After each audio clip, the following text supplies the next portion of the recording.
welcome to Staging the Third Act. I'm your host, Janine Escalir-Cato, and I want to give you a little bit of the premise of this show. This is my second show, and I'm excited to be doing this one more time, and hopefully more in the future. And the premise of this show is it is for and about baby boomers, but it has a slight little, just kind of a little different edge to it. I don't mean edge, but it has a slight little focus. And it's kind of a different take. And the take is, this is a show about baby boomers without children, for whatever reason. And now that we're navigating the third part of our lives, how we navigate and how we push on and fill that time without children and grandchildren. And so I think it's really exciting because I'm a baby boomer without children. And it's a time of life where we have a multitude of ways to fill that time with our passions and our creativity and the people that we've chosen to be in our lives, the people that we love, the people that motivate, inspire us. So today I'm really excited to have a special guest. Her name is Del Whiteley, and we're in the same writing group together, and I find her to be a fascinating, beautiful, incredible human being, and she has many things she's involved with. And by the way, I want to say that baby boomers, again, are born between the years 1945 and 1964, but you're not going to believe that Del's a baby boomer. She looks much too young to be a baby boomer, but she is. And she has many, many, many projects in the works, and I want the viewers to know that it doesn't matter how old you are, you still have, the world is at your fingertips, and there's so many pursuits out there for any age. And myself, as you see, I'm doing this show. I coach for the county. I coach teachers. I was a teacher for 36 years. I'm involved in my writing. It's just, there's so many things out there for all of us to do, with or without children. But I chose this path because I think it's fascinating that we are filling this time because we don't have the grandchildren, which are the pinnacle of lives at this stage in our lives. So, without further ado, I'd like to introduce Del Whiteley. Hi, Del. Thanks for coming today. Hi, Janine. Thank you so much for having me. I try not to go on and on in my introduction, but sometimes I get lost, so excuse me for that. No, it's great. For new people, they all need to know what it's about, so right. That's good. Anyway, when I first met you, I'll never forget the time I first met you. We were at one of the writing events, and I just looked across the room and I saw this beautiful woman, and I thought, ooh, she is beautiful, but I know she's got a lot of talent or she wouldn't be here. And then when I talked to you, I thought, wow, she's not only a writer, she's a singer, she's an actress, she does many, many things. And so I thought, oh yeah, she's somebody I want to know. And then, as serendipity would have it, you show up in a writing group that I'm in, and I find out that you are a very gifted writer. So I want to ask you, this show is about legacy today, and I want to know what your definition of legacy is and how you want to leave your legacy, and how you define it, and how you want to leave your legacy in your life. Wow, what an introduction. Thank you. Yes, I'll never forget meeting you. It was a 100-word contest. That's right. And I felt like we were girlfriends right away. I know. You know, like we immediately connected. Exactly. And, you were getting ready to go on vacation. Anyway, so yeah, and now we're in a critique group together. I know. And I really value your critiques, by the way. And I value yours. So it's sort of a mutual feeling. Right. So yes, I'm so grateful that you had me on the show. I loved your first show. I thought it was amazing. Thank you. Anyway, I'm honored to be here. And legacy, that's what we're talking about today, right? Legacy, I see this obviously as, you know, what you are leaving behind after you're gone, like what people will remember you by, and you know, how I'm going to make my mark on the world. I love that. When you said that to me, I went, oh, that's a perfect definition. Yeah. So I want to make my mark on the world, as we all do. And so I'm here to do that. Ever since I was a teenager, I've always wanted to make my mark on the world. I've always felt like I need to get myself out there. I don't want to just die and have nobody remember me. I agree. You know? I absolutely agree. Make a difference in the world. Somehow do something special, something, you know, amazing that people will remember or be inspired by. Right. You know. So that's what I'm here to do. Well, tell us about I can't that. remember what was the second part of the question. Well, how are you doing that now?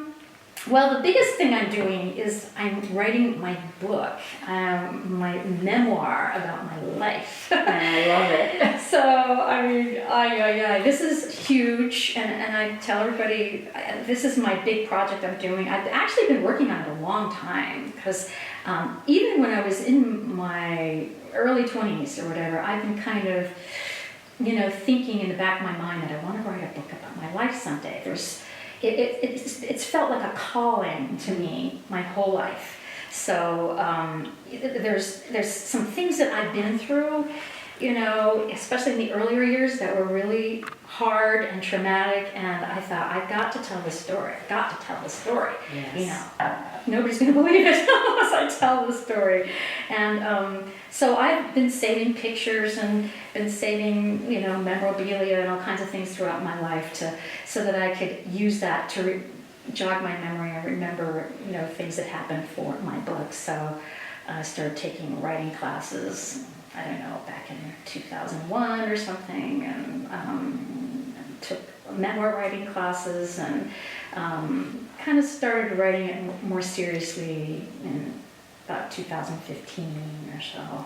So I've been working on it all these years, and I'm still not done with the first draft, but I feel strongly this is something I have to do, that this is what I'm here to do, and I really hope that it makes a difference in people's lives, and that I move people and maybe teach people, hopefully. Well, I've read, when you share it in the group, I tell you every time, this is YA, this is young adult, this is because it's from your 15, we're only at your 15, 16-year-old age now through the book, at least in the critique group.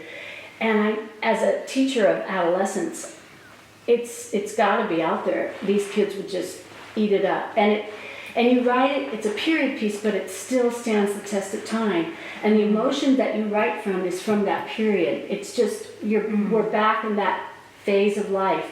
And you're right, it is something that expands and transcends time. And that's, again, legacy transcends time. And the fact that it doesn't matter your age to leave a legacy, and that talent transcends age and time and place. And you do have a voice, and you do have a lot to say and to give, and it's really exciting. And do you have, so you've been working on it for years now, do you have a publisher or a place or somebody who's interested in picking it up? No, I haven't shopped it at all. I haven't tried to find anybody yet. I've been told that you need to get through at least your first draft before you should even think about trying to look for a publisher. I don't know, that's what I heard. And so I'm just trying to get through my first draft. Yeah.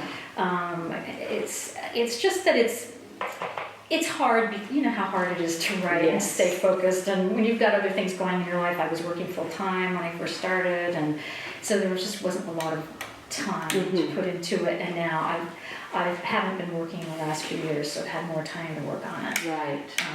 But it goes all the way from like my childhood, like 5 or 6 years old, all the way through my early 20s. Yeah. And that's where I'm gonna stop it. So you've heard the part that's like 15, right, 16 years old, yeah, right in there. Yeah. So that's kind of the most exciting time of my life. Yeah, it's a really exciting time. I know. Everything's really exciting, and it is universal. I think all the things that I'm writing about are universal, even though they're taking place in like the 70s, 60s, 70s. Oh my God, our era. But they are universal. Everybody has pain. Everybody has fears. Everybody's scared or in sorrow or has lost someone or has made mistakes or whatever. Everybody. And just to tell you, since I taught adolescents, and I know that your book has a place, I really know that, and I'm a writer, and I've taught adolescents, and I've been through all the writing workshops, conferences, I've had editors, I've had agents, I know all that. And when I read your work, I feel it. It's like, yes, this got to go somewhere. I can tell you an adolescent point of view, since I know adolescents well, they are starving for people who understand them. And I still have adolescents that I taught in my life who still tell me, you saw me, you understood me at a moment when I needed that. So your book has a place for adolescents who need to feel that. And it's really exciting because you're talking about stuff, it doesn't matter that we're at a different point in our lives, that we're at a different age, we still have that gift to give to other generations. And that to me is legacy. Yeah. You know? Yeah, because we're reaching back and remembering what it was like for us back then. Which is the same as it is for kids now. Yeah, and who would think that the kids now probably wouldn't think that somebody our age, older people or whatever, would understand at all what they're going through. And you have parts in your book I want to point out too, because you see Dell now, and she's this very classy, demure, classy, beautiful woman, and then there's points in your book where you're talking about sex and drugs, and you're like, whoa, that's Dell, go girl. Yeah. And it's so fun because it shows that we did live other times and other ways and other lives, and it's exciting to be able to elucidate and shed light on the whole aspect of life, you know, from all our stages of growth.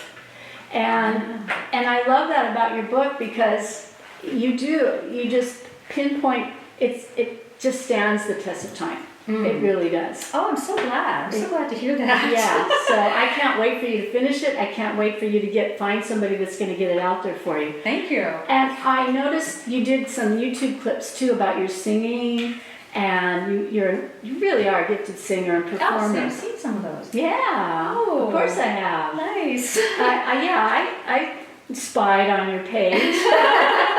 I mean, when you get to talk to, you have to know about people you're talking about. So how has that factored into your life? My singing, I just love singing, and I was doing it when I lived in Los Angeles and at little coffee houses and places like that, and had a group of singers that I belonged to, and we all got together with some sheet music and our keyboard player, and we would take turns practicing performing in front of each other, and so we got really good at performing in front of people, and we'd go out in live audiences and perform. Did anything come of that for you, like in terms of picking you up for some, standing gigs? Well, not really. I mean, gosh, I had this issue with the band costing a lot of money. I had this band, they were professional players and they were all really good, but they all wanted quite a bit of money to play each gig. So if I would play something, usually they didn't pay or it was very low. And so it wouldn't be enough to cover the band and all that. Yeah. So I just decided, it's really not worth it because, I don't want to have to put my own money out every time I want to sing. So usually I just play with our keyboard player friend who would play for us. And, anyway, but it was a wonderful experience of performing live in front of live audiences. And I just feel so great when I sing, and I feel so. It kind of brings me back to my teenage years again. Exactly. I sing all the old songs that I used to sing back then, Fleetwood Mac songs and all that, and it's kind of a way of kind of recapturing your youth in a way, just kind of singing those old songs that you used to love so much. And I love that. So that was a way of kind of staying young as well, and current and in the flow of life. And right. Are you doing it around here still? I was performing at Lake of the Pines. They were doing some shows there before the pandemic. Ever since the pandemic they stopped. So I haven't really been doing any singing since then. And what about your acting? Talk about that. I do have picked up acting again. I used to act in Los Angeles. I was doing plays and some TV and some different student films and things like that there. And I've always loved acting, but I don't know. I really love it. And I gave it up for a while so I could do the singing. And then I decided, I want to get back into acting. I really miss acting. And I'm coming at it from a different perspective now that I'm older and I know more. And, I'm a different age range, so I'm not playing the young ingenues. Now I'm playing the older, wife of some prestigious person or whatever. And so it's just very different now, and I'm not nearly as nervous and shy as I used to be, and I'm more, I don't know, I've just kind of grown up. Right. And, well, when you were in LA, did you, because you said you wanted to make your mark and your legacy and you didn't want people to forget about you. When you were in LA, did you have aspirations of making it? oh yeah. And how did that go? Yeah, I moved there because I wanted to make it as an actress. I moved there as an ingenue in my early 20s, and lived in a 2-bedroom apartment on Hollywood Boulevard with 4 other roommates, and pursued my acting career. Did you take, classes with prominent acting groups? Yes. And I took a ton of acting classes, spent thousands of dollars on acting classes, studied with the best in the business, Roy London and all kinds of great people. I mean, I had a blast. It was a time of my life, and I'll never forget it. And I made some great friends. I still have a really good friend from that time. And but nothing materialized in the sense of like a sitcom or... No, I wish something had materialized, because I was really beating my head against the wall trying to pound the pavements and get out there, but I had trouble finding a really good agent, and I don't know, I think it's because back then I was just very unsure of myself, not very confident, and kind of Well, that makes shy. a difference, doesn't it? Yeah, it was really hard because I was competing against people who were very outgoing and, big and bold and, assertive, and I was scared of being assertive, and I used to take assertive classes to try to get better. That really does make a difference. And I think that was my downfall, is that I just wasn't, because when they're paying millions of dollars for their film or TV show, they don't want somebody who's not quite sure. Right. They want people who are extremely confident, even though they may not be on the inside. Right. They show it on the outside, and the person feels more like they can trust them. Sure. So I realize now that, I guess it wasn't meant to be that I become this famous star or whatever, but I realize now that it was a way for me to grow as a person. I like that. Because when I was acting, it was like being on stage and acting these different characters gave me the license to be different things that I was always afraid to be in real life. Afraid to try. I was afraid to be mean or bitchy or whatever. I was always afraid to be bold or, sexy or whatever. It just gave me license to be all those things and stretch myself and try all these different things and kind of work through a lot of emotional traumas that I had earlier in life, because you get to cry, you get to scream, you get to be afraid, and you get to, express all these emotions, and that's how I think I did a lot of healing. That's I wonderful. think my acting was all about healing. I love that, because you took something that you thought you really wanted, and it didn't get the outcome you thought you wanted, but you got something even better from it. Right. It's like, wait a minute, I'm learning a lot about me. Right. And you took that skill set and then took it into something that really worked for you. I was in LA at the same time doing the same thing. Really? And I took mime classes with Richmond Shepard, who was a student of Marcel Marceau, who was the great mime of the world from France. And I did street mime, and I did some community theater in Santa Monica, but I was so brazen that I had people saying, hey, I'll hire you if you do this for me. I said, F you, I'm not going to do that for you. So I was on the other side of the thing. Wow. It's like, no, I'm not going to do that for you. So then you're out of here. Like nudity or whatever. If you sleep with me, blah, blah, blah. No, that ain't going to happen. So I decided my calling was always to be a teacher, and I thought, thank God I was a teacher down there too. I was doing all that on the side, and I thought, no, my true love is teaching, and I knew that from the get-go, but it was an exciting time. Yeah. And I did learn through all that trial and error what I wanted to be, and that was always a teacher, and for 36 years it was the love of my life. So it was fun, like you say, it was fun to be other people and to try new things and the excitement of it. But you're It's right. great hearing that applause. Yeah. And being up there. And Right. people are moved and they come afterwards with tears in their eyes and say, I loved your performance. Nothing like it. There's nothing that's making a difference. You know? Exactly. It's just like, and when you said at the outset about the legacy and making your mark on the world, I think of Frida Kahlo, who she was always in the shadow of her husband, even though she was doing her art and he was the big muralist that was getting the worldwide acclaim. And she always said, I just don't want people to forget about me. I just don't. And I mean, she has literally become much more world acclaimed posthumously yes. than her husband, Yeah. that she would have never known because she died way too young. But she always said, please, in her letters, please don't forget about me. Please don't forget about me. Please don't forget about me. And look what her art, I mean, my whole house is devoted to Frida Kahlo. Right. And it's so interesting that that's all she ever wanted, was to leave her mark. So we never know how we're going to do that. Right. But your writing, I mean, you tried your acting and your singing, of course, is beautiful, and you can do that always. But your writing, you found, wait a minute, I have a voice. And you found your voice on stage through your singing, but now you're finding your voice in print. Yeah. And it's much more personal, of course, because it's about my life. Exactly. I used to be in Toastmasters, and people used to say, I did too. I took Toastmasters Really? too, yeah. And they always said, oh, you should be really good at public speaking because, you know, you're an actress and you're used to being in front of people. But I always used to say, well, it's different though.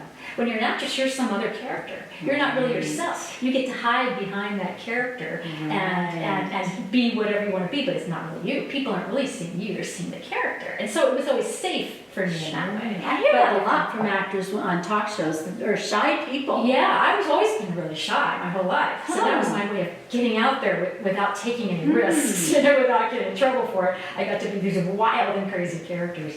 So that's why the book is so personal and so scary and vulnerable, because it's really my life and what happened and what I did and the mistakes I made and, you know, the things wild and crazy things I got involved in. Yeah. Some by my choice and a lot of things that were not my choice. I just kind of was in the wrong place at the wrong time or whatever.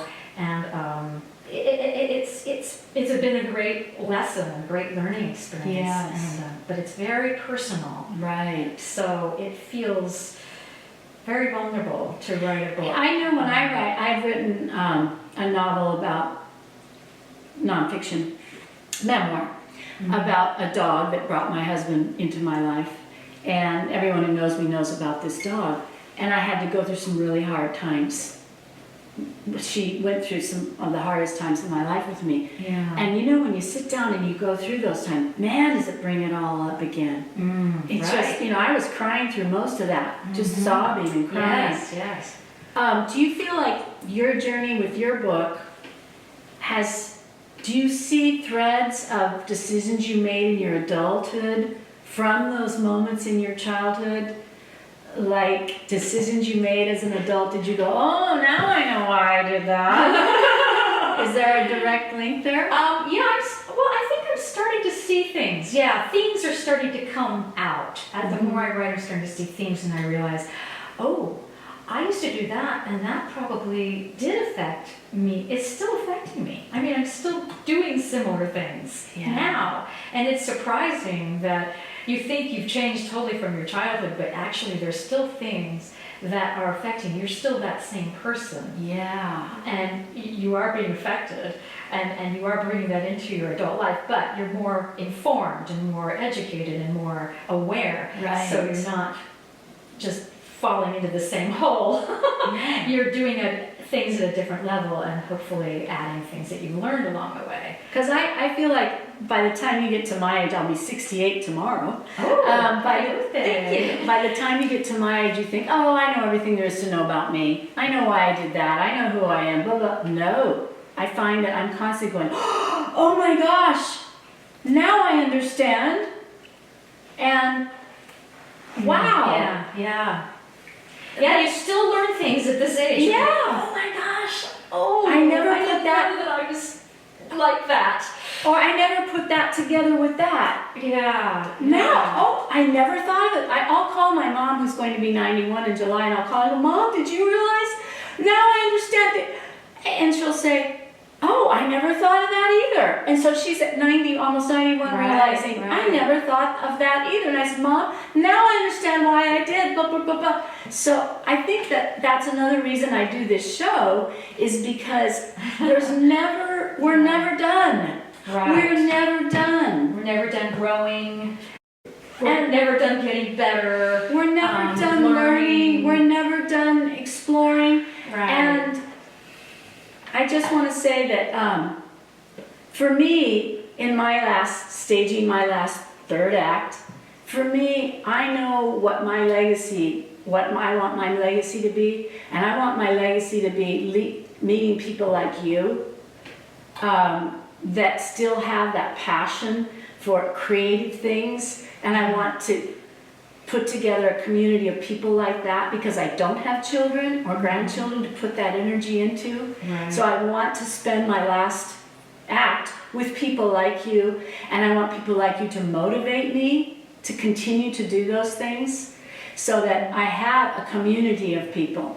Yeah. And that's the excitement of my life for me. And so we have a few minutes left. I want you to tell the viewers anything about the book that you're writing. Well, I don't really have anything I'm selling or anything, no real websites. I mean, I probably have some videos on YouTube that you could look for. But I right now, I'm just focusing on my book, and I don't want to, I don't know. Do you have a name? Is there a title? I'm kind of keeping the title under wraps, Okay. because That's fair. I've got an idea, but I don't want anyone to take it or whatever. Yeah, I agree. No, that's important. So That's so important. I'm keeping that anyway. But you'll have to check in with me later. Yes. We can come back on another show when it's out. We can do another show when it's out, and then right, people sure, can that sounds good. Yeah. So, but it's really a coming of age story, I love that. and working through a really dysfunctional home. Mm-hmm. And there are a lot of those. Living through that kind of pain and fear and constant challenges throughout my younger childhood, trying to make sense of it all, in teenage years and then in my 20s, and finally kind of breaking through, doing a lot of personal growth workshops and therapy and different things that I did to kind of try to find myself and understand, who I am, and try to help myself, with all the confidence issues I have and all that stuff. Right. So it's never too late to get it right. No, That's what I I'm have still to say. learning. I'm still growing. Never too late to get it right. Yeah. So that's the book is helping me. It's helping me That's great. understand what my journey was all about on this earth plane. Absolutely. Words are powerful. They are. And they really are. Anything that I go through in my life, I get down on that computer and just write. It's very cathartic. I think it's very healing It to write is. about your own personal experience. It is. I used to journal write my whole life. So anyway, I want to thank you, Dell, well, for thank coming you. today. And it's been a pleasure. I feel like I know you so much better, and I want to keep getting it's to know you. wonderful. So then in our writing group now, I have a little extra view into you, and it's going to be so much more exciting to hear your story. Yes, To continue with that. And I love your stories. I want to thank the viewers for spending time with us today. And I hope you come back for some more shows. And again, this is Janine Escaler-Cotto with Staging the Third Act. And remember, you're never too young to get it right or to find your passion in your creative pursuits. And life is a journey. It just is. Yes. And we all know that you're going to hit some really lows, and you're going to be climbing your way back up to get to the middle, and then you're going to find that middle, and you're going to hit some real highs. So hang in there. Thank you.